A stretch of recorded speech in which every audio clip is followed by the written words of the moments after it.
Tadi di IMS, gue kok kepo ya sama pabrikan EV ini, gue mau beli. Katanya kabarnya kan naik ya, 150% pengguna. Tapi gue masih ragu nih. Yang lu raguin apa sih, Yok? Sebenarnya yang diraguin itu apa gitu untuk membeli mobil EV? Kan gue pekerja ya, Iya. gue jarang mengisi daya listrik gue nanti di tempat-tempat tertentu. Kecuali gue pulang kampung, misal Iya. gitu ya. Ada nggak sih disediain? Kan katanya kabar-kabarnya 5.000 tuh. 5.000 itu. Terus subsidinya masih lanjut nggak sih? Nah, sebenarnya Yok, gue tuh pengen jawab Yok, tapi takutnya ntar ada miss atau ada yang salah Yok. Oh iya juga sih ya. Nah, daripada gue salah, mending kita tanyakan langsung ke bapaknya yang sudah ada di tengah Oh kita iya, ini Yok. karena kita yang sudah kita umpetin tadi Yok. Kita kedatangan dengan Eksekutif Vice President Penjualan dan Pelayanan Pelanggan Retail PT PLN Persero, Pak Joni. Siap. Selamat datang Bapak. Makasih. Selamat Terima datang Pak kasih. ya di Rengginang Kompas TV Pak. Tokor Pak, Rengginang Pak. Apa Pak artinya Pak? Saya taunya rengginang itu biasanya dalam kaleng. Oh iya. Heeh. Yang sering menipu Iya, kalengnya sering tuh. menipu kalengnya itu. Itu banyak Pak yang ngomong gitu ke kita Pak. Gitu. Setiap kita wawancara pasti ditanya begitu Iya, ya. apa sih Rengginang itu gitu. Oke, Jelasin, Rengginang Yok, itu apa, adalah Yok? Rengga Yogi Ngebolang. Nah saat ini kita ngebolang di IMS Pak, langsung saja kita mau nanya. Saat ini tren penggunaan EV itu meningkat drastis Pak dari tahun sebelumnya. Bahkan itu mencapai 150%. Gimana dari PLN sendiri menyikapi hal ini Pak? Iya, memang kita lihat ya, tahun 2025 kemarin penjualan EV itu tertinggi tuh selama sejak adanya EV di Indonesia. Kalau saya nggak salah tembus hampir 103.000. 103.000 betul. Total satu tahun Satu saja. tahun saja. Dan itu sudah mengalahkan jumlah akumulasi yang dari 2024 ke bawah. Nah ini cukup menarik. Dan bahkan salah satu brand bisa nomor 1 penjualan di Desember kan. Iya, benar Pak. Itu juga cukup ramai itu. Iya, itu rame itu. Pendatang baru Pak masalahnya Pak. Iya, newcomer tiba-tiba jadi. Iya. Nah, jadi memang kita lihat fenomena sekarang. Kalau dulu EV itu pasti mobil kedua atau ketiga. Iya. Karena orang punya keraguan kan untuk membeli EV. Namun di tahun 2025 kemarin, ini sudah mulai mobil pertama pun ada yang EV. Karena selain dari harga, price-nya yang sudah mulai dianggap Bersaing, rasional dan iya. bersaing oleh para pengguna, kemudian infrastruktur pendukungnya sudah cukup banyak. Jadi kalau kita lihat kami PLN memang berusaha untuk menciptakan ekosistem untuk mendukung keberadaan EV-EV ini. Seperti penyiapan platform, kemudian penyiapan SPKLU bagi yang bepergian, jadi ada stasiun pengisian kendaraan listrik umum yang kita letakkan di mana-mana, rest area maupun kantor-kantor PLN ataupun tempat-tempat umum lainnya kan. Kemudian juga kita mendukung bagi yang ingin punya home charging sendiri. Kita siapkan juga produk-produk yang mendukung mereka. Nah, berarti Pak, tadi kan kita ngomongin SPKL tuh Pak ya. Iya. Nah, PLN ini SPKL-nya udah banyak belum sih Pak untuk mendukung elektrifikasi di Indonesia gitu Pak? Sekarang hampir 5.000-an. 5.000 unit? Iya, 5.000 unit. Memang ini masih terus akan dikembangkan karena target dari pemerintah itu satu SPKLU itu untuk melayani 19 kendaraan. Satu SPKL itu 19 kendaraan. 1/19. Itu target dari pemerintah. Nah, ada beberapa daerah yang memang sudah terpenuhi, tapi ada juga daerah yang belum, terutama Jabodetabek. Jabodetabek ini kan pengguna mayoritas dari yang menggunakan menggunakan kendaraan listrik itu paling banyak. Itu 120, ada yang 130 tergantung daerahnya. Ada yang bahkan 140.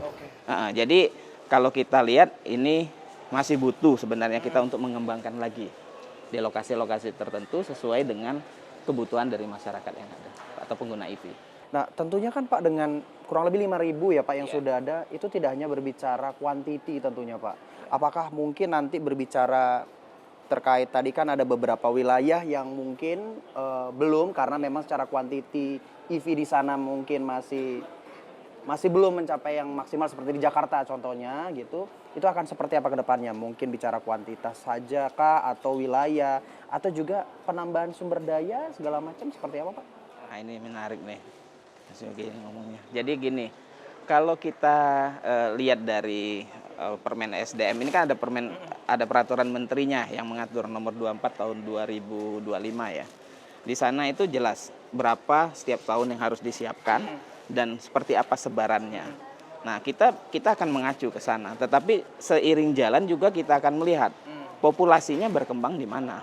Nah, kita akan coba mendekatkan diri kepada para pengguna tentunya. Karena itu kalau di sana lebih fokus kepada pemerataan tadi supaya setiap daerah itu punya minimal sehingga bisa istilahnya mengajak, mengencourage orang yang menggunakan kendaraan berbasis ICE pindah ke EV. Nah, kita justru sekarang sedang berusaha untuk memperkuat. Jadi gini, pengguna SPKLU itu tentu orang yang ingin yang punya mobilitas tinggi dan waktunya terbatas. Nah, tentu kita berusaha untuk meningkatkan kapasitas di sana. Jadi kalau kita lihat perbandingan 2024 dengan 2025 itu selain memperpendek jarak, kalau kita misalnya berjalan dari Banten sampai ke Surabaya, itu rata-rata sekarang 28 kilo. Itu sudah ketemu SPKLU. Itu dari mana, Mbak? Kita dari Banten misalnya, dari Pelabuhan Merak sampai ke arah Surabaya terus lagi sampai mendekatin pelabuhan penyeberangan yang ke arah Bali. Oh ya. Nah, itu kita hitung rata-rata itu 28 kilo. Per 28 kilo maksudnya? Ada SPKLU? Ada SPKLU. Nah, kemudian kapasitasnya tahun lalu itu rata-rata sekitar 42 sampai 44 kW. Rata-rata. Nah, sekarang sudah 54 sampai 56. Jadi benar Lebih kita cepat, tingkatkan. Pak, ya? Iya, jadi secara rata-rata ya. Jadi yang tadinya kita pasang yang kecil di sana, kemudian kita lihat di sana berkembang, kita ganti yang lebih besar. Nah, bahkan sekarang nggak hanya besar, volumenya juga ditambah. Karena kita sudah mengembangkan namanya SPKLU Center. SPKLU Center itu minimal dia ada 10 gun, 10 slot parkir, itu minimal. Bahkan kalau kita lihat di beberapa rest area itu sudah ada yang sampai 20-an gunnya. Itu di mana, Pak? Di kilometer 228B kalau saya nggak salah. 200-an Batang, Pak, ya? Iya, daerah situ. Dari sana ya? Oke. Kalau untuk itu, Pak, misal kita nih, Pak, di daerah yang agak kecil gitu, Pak, atau di kabupaten-kabupaten lah, Pak, itu tuh semua PLN itu pasti ada chargeran apa se-Indonesia? Ada. Sudah pasti ada? Iya. Karena setiap kantor PLN kita pasang. Jadi setiap kantor PLN itu ada SPKLU. Nah, selain itu juga kita juga mengajak masyarakat lokal untuk bermitra. Oh, ada juga kayak gitu, Ada. Pak? Ya? Jadi kita punya pola kemitraan di mana orang bisa dia sebagai katakanlah dia pemilik lahan. Dia pengen pasang SPKLU di lahannya dia. Nah, itu kita punya kemitraan. Bisa saja nanti SPKLU-nya dari PLN, kemudian platformnya dari PLN. Dia hanya siapin lahan. Atau dia punya temen nih, kayak mungkin Mas Rengga sama Mas Yogi. Mas Rengga punya pabrikan nih SPKLU. Oke, ya. Mas Yogi punya lahan nih. Terus mau join nih kolaborasi. Datang ke PLN, bisa. Oh, bisa gitu, Pak? Nah, jadi lahan sama SPKLU dari mitra, PLN hanya platformnya saja. Berarti cukup fleksibel ya, Pak? Iya, bisa. Semua kita sudah punya 4 skema. Oh, udah ada, Pak? Tadi Iya. udah ada belum, Pak, yang Sudah. melakukan itu? Jadi kalau kita hitung 5.000 tadi, itu yang PLN itu hanya sekitar 3.000, saya lupa angka pastinya ya, 3.000-an. 1.600-an lebih itu sudah swasta. Iya, udah banyak. Bisa tuh, Yok, kita, Yok, usaha, Yok. Kita usaha SPKLU, Yok. Gua ada lahan nih. Itu resmi, Pak, ya? Tuh, ada lahan kan? Ribet nggak, Pak, pengurusannya? Enggak. Nah, cukup, dan itu pun ditunjang oleh kementerian. Jadi dari kementerian itu masalah perizinan itu sudah jelas, sangat clear. Cukup cukup NIB atau apa, nanti ada sebenarnya kita bisa jelasin lebih lanjut kalau memang ada yang berminat. Itu di daerah mana sih, Pak, yang udah ada? Kita penasaran loh, Pak. Baru tahu ini. Bahkan di kantor PLN sekarang tadinya, nah contoh kantor PLN pusat itu dulu kita yang bangun. Nah, setelah orang mulai kenal rame, akhirnya kita serahin ke swasta tuh. Oh gitu. Iya, kantor PLN pusat itu chargernya bukan punya kami lagi. PLN hanya punya lahan. Oh, alah. Tapi kayak gitu tuh PLN tetap diuntungkan, Pak, ya? Iya, seperti yang dibilang ya, apapun SPKLU-nya segala macam ya, PLN ya listriknya kan Tetap penyedianya adalah PLN gitu, Pak, ya? Oh. Berarti meskipun apapun merek chargerannya tetap PLN. Ada PLN di atasnya seperti itu. Nah, Pak, ini bentar lagi kan Ramadan, orang mau pulang kampung, tentunya ke daerah-daerah strategis. Mereka udah punya EV. Nah, penyediaan untuk jalur-jalur strategis, kemudian libur panjang Ramadan, orang pada mudik, sudah seberapa kesiapan dari PLN terkait ya SPKLU dan sejenisnya, Pak? Jadi gini, sebenarnya setiap ada event seperti libur panjang, mudik, kita selalu berusaha evaluasi lah keberadaan SPKLU-nya kita ya. Seperti kemarin Desember Nataru. Nah, Nataru kita evaluasi. Kita evaluasinya berdasarkan pola pada saat event sebelumnya. Nah, pada saat sebelumnya itu ada Idul Fitri tahun 2025. Nah, di situ kita evaluasi berapa peningkatan penggunanya, berapa persen orang yang menggunakan EV untuk mudik. Jadi kita evaluasi. Nah, kita coba perkuat di jalur-jalur. Jadi kalau kita sekarang lihat dari Aceh sampai ke Banyuwangi, itu sudah kita coba untuk gimana nih supaya orang yang menggunakan EV itu nggak ragu. Jadi dimanapun mereka mau charging itu bisa. Nah, salah satunya ya dengan menyediakan informasi melalui platform PLN Mobile. Jadi kita sudah, kalau misalnya seperti saya kemarin coba roadshow ya, mencoba mencari pengalaman. Seandainya saya pengguna EV yang mau mudik. Jadi katakanlah berangkat dari Jakarta ke Surabaya. Nah, itu kan kita blank nih. Nggak tahu di mana lokasi SPKLU. Nah, di aplikasi PLN Mobile itu kita bisa cek. Kita bisa ada namanya trip planner. Tinggal masukin titik awalnya kita berangkat di mana, titik akhirnya di mana. Nanti ada lokasi SPKLU. Nah, Sudah kita sudah diarahkan ya, iya, Pak, di kita situ ya? bisa mulai merencanakan mau Mengira-ngira kemana. gitu, Pak, ya? Iya, kira-kira oh ini mobil Misalnya saya di sini gitu ya. kapasitas baterainya bisa sampai 300 kilo. Nah, kira-kira amannya di mana? Itu bisa. Kemudian pertanyaan juga kadang-kadang orang merasa, waduh, ya sudah ada memang trip planner, tapi apakah ngantri atau enggak? Nah, itu juga kita sudah ada antri EV namanya. Antri EV. Iya, antri EV. Jadi pada saat kita mau menuju suatu lokasi, kita sudah bisa ngelihat, oh kalau saya masuk ke situ, saya antrian ke berapa? Sudah bisa. Booking dulu gitu Pak ya? Kalau booking dulu? sementara Beda? kami nggak buka karena khawatir nanti orangnya booking nggak datang-datang. Belum nyampe. Iya, Gitu, orang lain masih sudah di KM nunggu. berapa gitu ya? Iya, tapi kalau misalnya dia sudah nyampe, dia bisa masuk ke fitur antrian. Jadi misalnya dia tahu nih, mau tidak mau karena baterainya nggak bisa nyampe ke SPKLU selanjutnya, dia cuma bisa di SPKLU ini, ya dia ambil resiko, oh saya antrian kedua misalnya, atau antrian ketiga. Ya dia langsung booking aja antrian, karena mobilnya sudah ada di situ.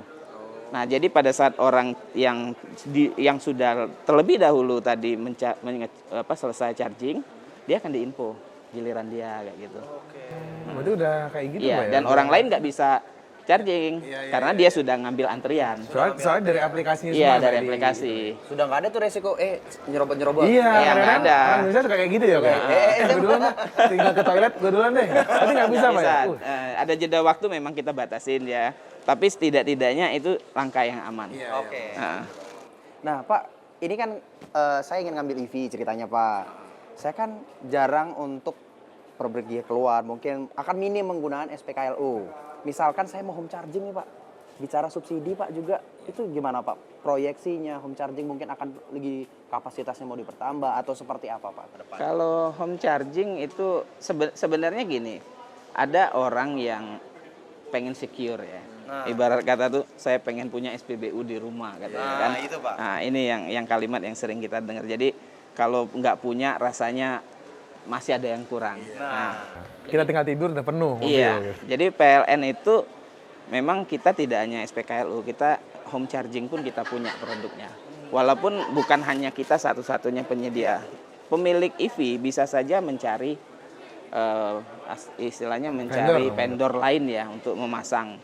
Nah, tapi kalau mereka memang butuh dari PLN bisa langsung di PLN Mobile itu ada namanya produknya HCS Ultima. HCS Ultima. Request dari situ? Iya, bisa request dari situ. Jadi polanya pun bisa pilih jenis chargernya yang mau seperti apa, kemudian mereknya apa, ada tipe-tipenya, mau yang berapa kW itu ada semua di sana. Termasuk juga penyambungan barunya. Satu pintu cukup daftar di situ, semua all in. Jadi pengguna EV nggak perlu direpotkan lagi. Nah tadi itu Pak, subsidi gimana tuh kelanjutannya Kalau Pak? subsidi kita sebenarnya dari 2021 ya sudah mengeluarkan produk itu. Jadi kita mensubsidi pengguna EV yang mereka charging di luar waktu beban puncak. Ya kan? Jadi mulai dari setelah waktu beban puncak sampai jam 5 pagi itu mereka bebas untuk mengisi dengan diskon kan. 30%. Itu sejak tahun 2021. Dan ini produk ini masih berlangsung sampai Juni 2026. Juni 2026. Nah ini juga masih terus kita evaluasi seperti apa nanti kelanjutannya. Kita nggak mau juga kan kalau misalnya kita mengeluarkan produk kemudian setelah berjalan dan kita evaluasi itu bagus kita batalin. Iya. Tentu ini juga akan istilahnya roadmap yang sudah kita susun bisa berantakan. Tapi evaluasi ini juga kita lakukan secara menyeluruh karena PLN juga seperti yang disampaikan seperti yang kita ketahui.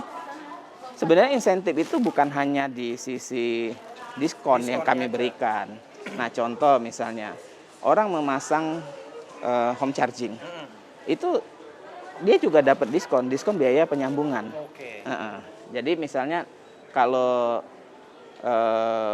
secara umum pasang baru listrik itu katakanlah biayanya itu ada di Permen SDM-nya itu jelas berapa. Nah, di situ dia dapat diskon. Oh, dapat diskon. Banyak nggak Pak kira-kira? Diskonnya itu 50%. 50%? Iya, dari biaya penyambungan normal. Nah, tapi agak berbeda. SPKLU pun kita kasih diskon loh sebenarnya. Hanya saja kalau SPKLU, walaupun dia 50%, kita kasih batasan maksimum. Karena SPKLU itu kan pasti jumlahnya banyak, dan kadang-kadang kebutuhan investasinya juga tinggi.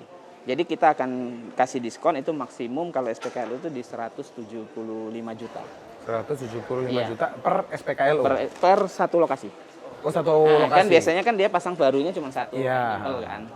Nah, misalnya, jadi berapapun gannya? Iya, pokoknya satu maksimum segitu. Tapi kalau misalnya nanti dia, ternyata biaya penyambungannya hanya 100 juta, ya berarti 50% 50 juta dia dapat diskon. Oh iya. Iya. Nah, tapi kalau misalnya ternyata untuk dia kembangkan SPKLU yang sangat banyak, sehingga butuh katakanlah biaya penyambungannya sampai 500. Nah, bukan 250 dia dapat 175. Oh, maksimum. Iya. Berarti diskon maksimalnya segitu Iya. gitu Pak ya. Oke, kalau untuk itu Pak, kalau nggak salah kan kalau untuk kita masang wall charging tuh maksimal minimal 7.000 watt Pak ya dari PLN Pak ya? Yang Iya. diberikan? Sebenarnya tergantung wall chargingnya, kebutuhan. Bahkan kan ada yang 3 pas pun ada. Iya, 3 pas ada 3 juga. pas pun ada.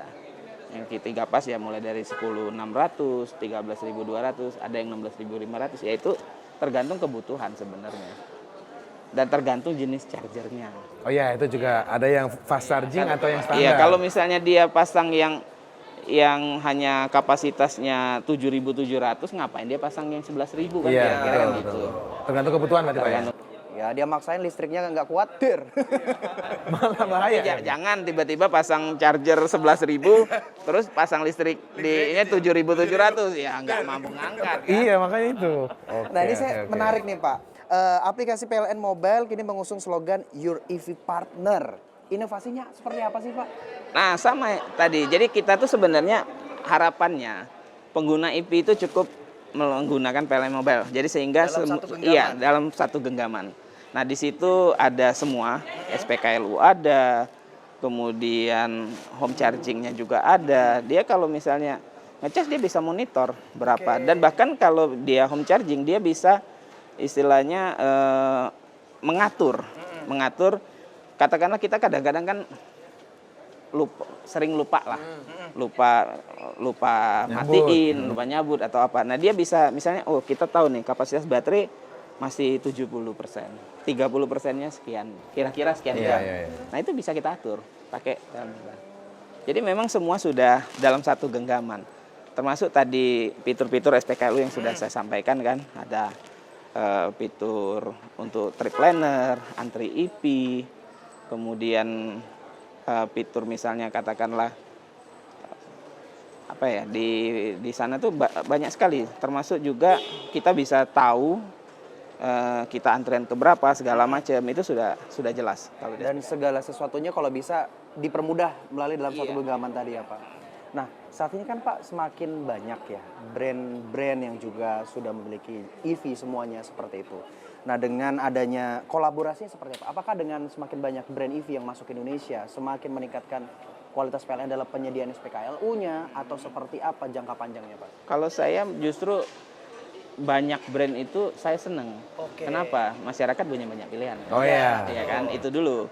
Jadi dengan banyak pilihan tentu mereka akan merasa bahwa oh keraguan selama ini menggunakan EV juga akan secara tidak langsung akan berangsur-angsur turun kan.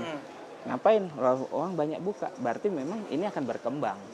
Nah terus dari sisi PLN, kira-kira gimana nih responnya? Iya. Ya kita sangat menyambut baik lah dengan banyak ini. Dan bahkan kalau kita ngomong masalah SPKLU, home charging, kalau dulu semua brand dia biasa nyiapin paket ya. Iya. Paket istilahnya dia beli kendaraan, dia langsung dapat paket.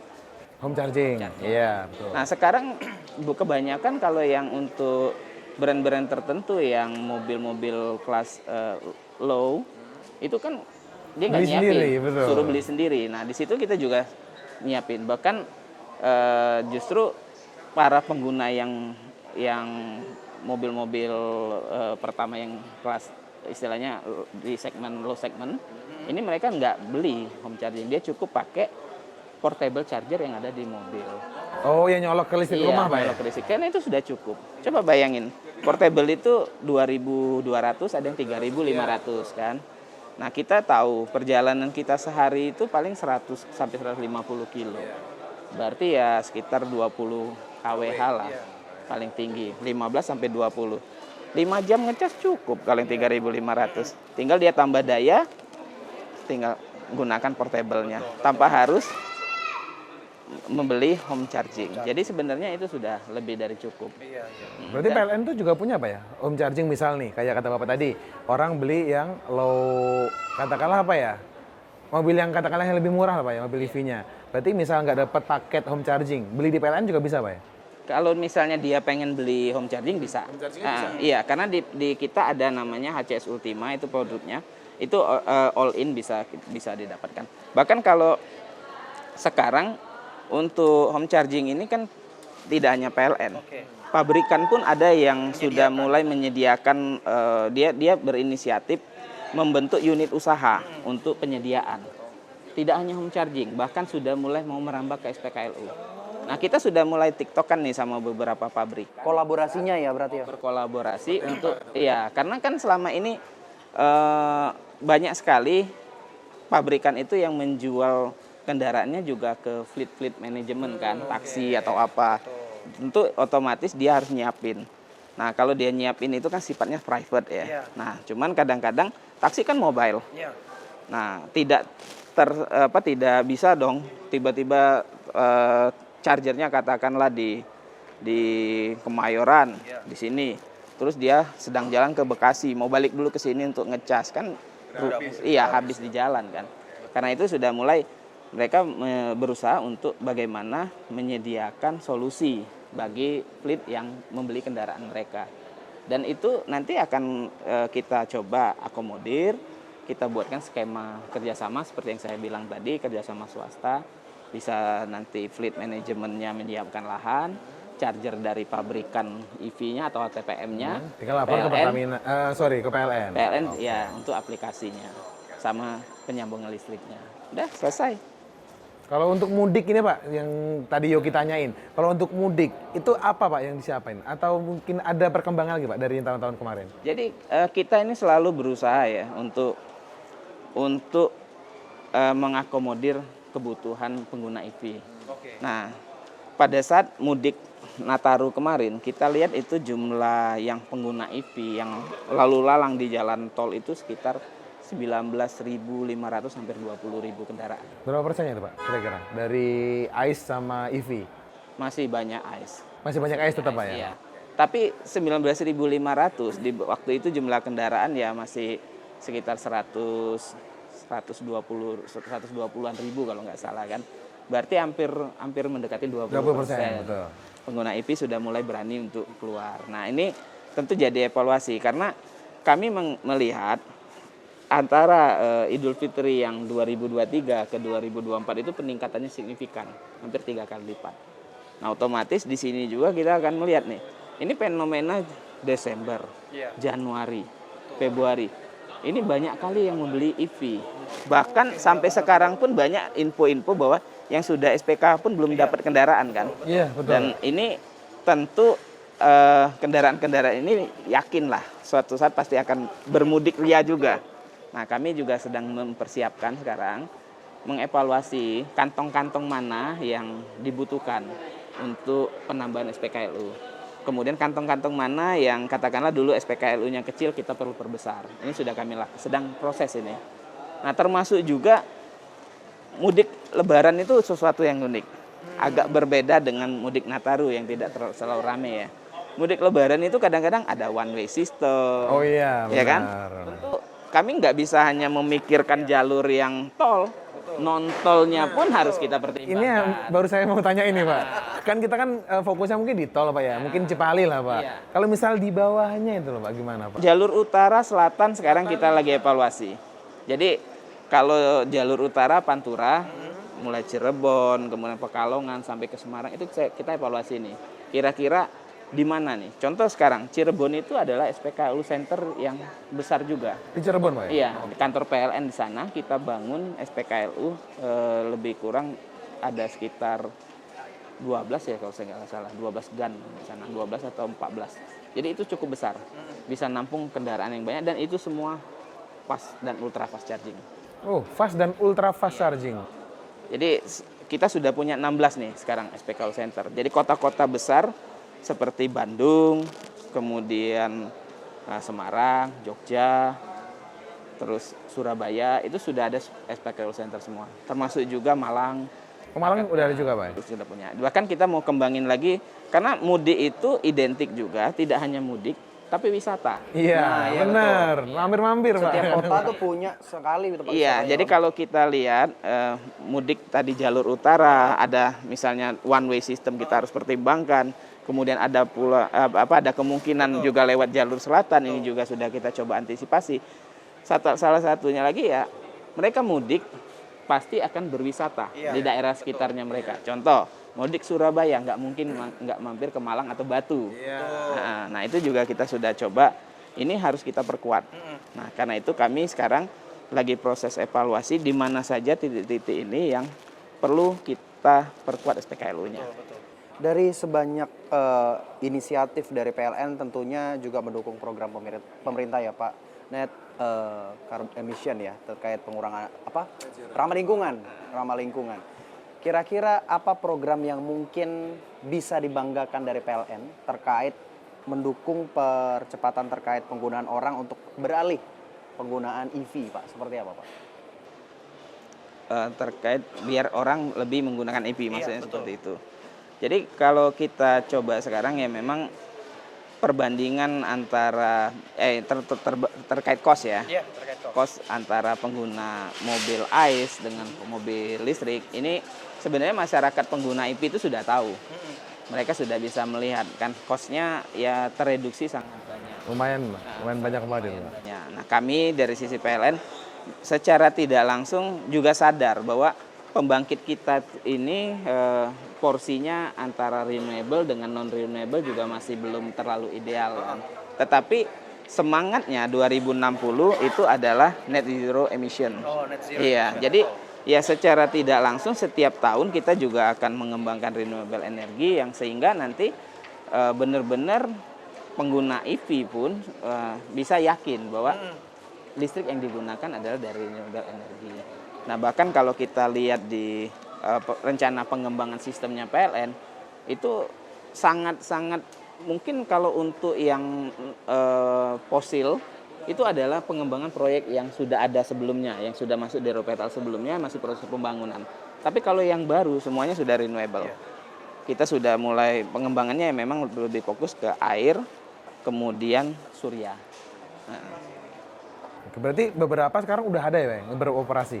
Sudah banyak kan sekitar 15-16% itu sudah renewable. Berarti yang fosil tuh yang udah ada sebelum-sebelumnya itu tetap fosil. Tapi yang terbaru sudah Iya, ada. bahkan yang terbaru yang kalau kita bangun sekarang yang baru itu semuanya renewable.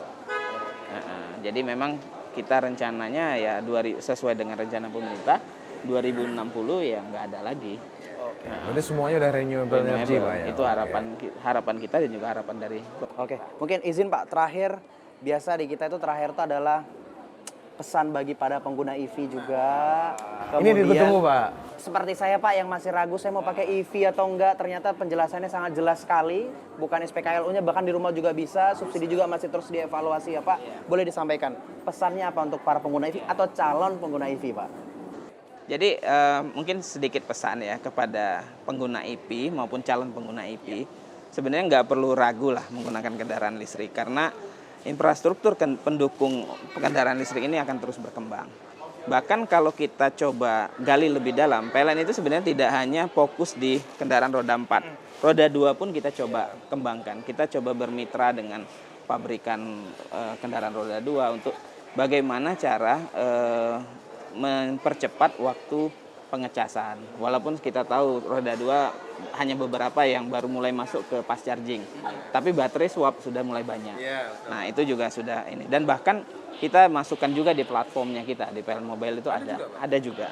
Jadi SPBKLU, stasiun penukaran baterai kendaraan listrik umum juga sudah ada di sana. Kita kerjasama dengan beberapa platform yang baik itu dikelola oleh swasta maupun juga dikelola langsung oleh pemilik kendaraan. Nah, khusus untuk kendaraan listrik, ya kan, SPKLU ini tentu akan terus berkembang. Kita bahkan sekarang PLN itu lebih cenderung membuka daerah-daerah baru. Iya, kita tidak justru daerah-daerah yang dulunya kita buka kemudian berkembang itu kita serahin ke swasta. Oh gitu, Nah, dengan konsep mitra tadi Iya, ya Pak, ya? dengan konsep mitra. Karena kita tahu PLN itu tidak mungkin membangun ekosistem ini sendirian. PLN itu butuh rekan, butuh kolaborasi, butuh partner.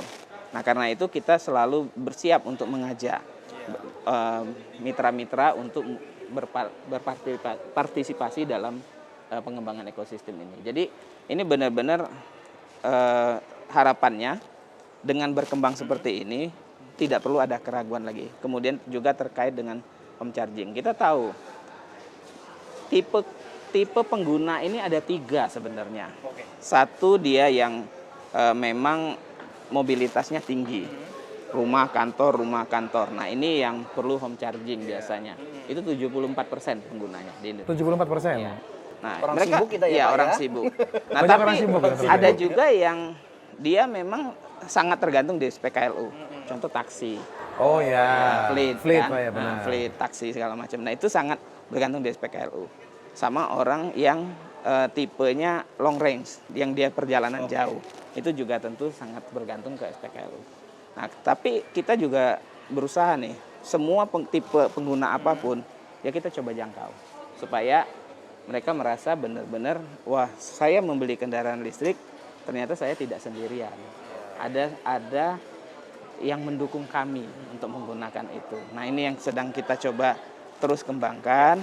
Harapannya nanti para pengguna EV itu mau dimanapun dia berada, mau kapanpun dia gunakan kendaraan itu tidak ada keraguan di sisi mereka.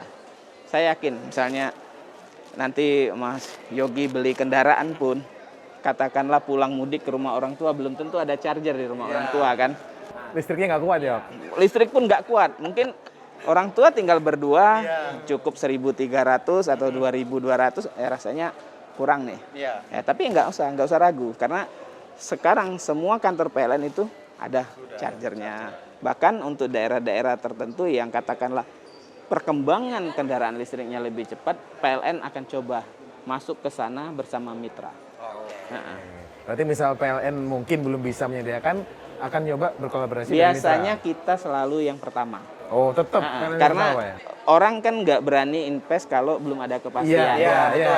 Nah, karena itu kita berusaha, oke, PLN masuk dulu, begitu sudah berkembang kita serahkan. Nah, siapa yang berminat silakan ambil. Baik, tentu ini menjawab keraguan saya nih Pak. Berarti gimana Yok? Beli? Kayaknya beli ya. Oh beli ya? Bentar lagi beli. SPK nih. Bapak ada rekomendasi? Langsung. Terima kasih teman-teman, kita obrolan sangat menjawab sekali ya Reng. Iya, benar. Tentu keluh kesah gue setelah keliling-keliling, ragu terkait di mana gua harus ngecas segala macam terjawab di sini dari Pak Joni. Terima kasih juga Bapak sudah hadir mencerahkan pandangan Yogi, saya. berarti abis ini episode selanjutnya kita beli mobil Yogi Pak. Siap. Ditemani Pak Joni.